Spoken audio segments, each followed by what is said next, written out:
Parsha because Shabbos is Yom Kippur. I talked to one of my teachers who suggested I should learn the story of Yonah. So here we go. The story of Yonah is read during Mincha, and I was pleased to learn that it taught me a lot of important lessons while going into Yom Kippur. It begins with God asking Yonah to go to Nineveh to tell them they are very wicked and will be destroyed. Interestingly, Yonah ignores God's request and decides to get on a boat to Tarshish instead. Yonah went into the bottom of the boat, slept, and was woken up by the rest of the crew, telling them that there was a huge storm surrounding their boat. They told him to help them pray to God for it to stop.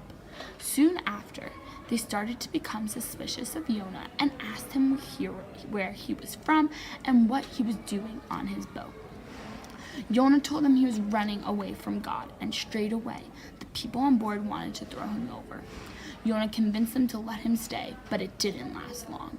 The storm became worse, and they threw Yonah overboard.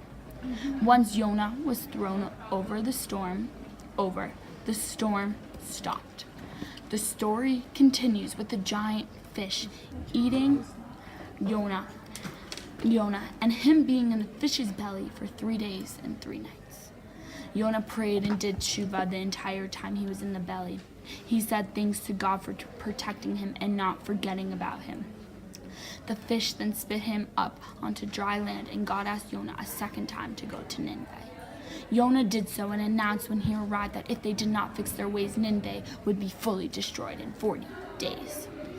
The people and king of Nineveh straight away did tshuva, fasting and wearing sackcloth.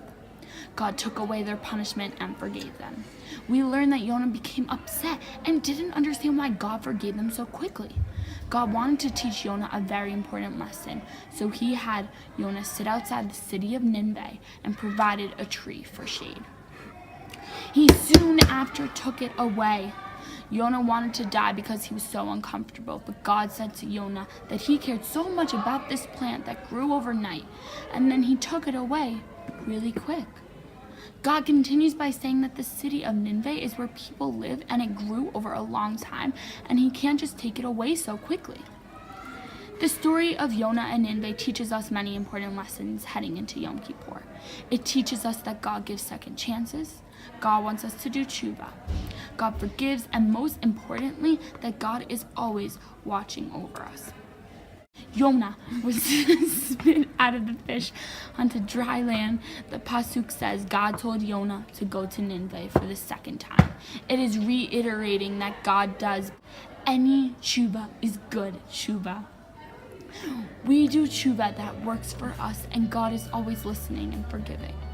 When we are standing in shul on Yom Kippur, we should remember that God is watching over us.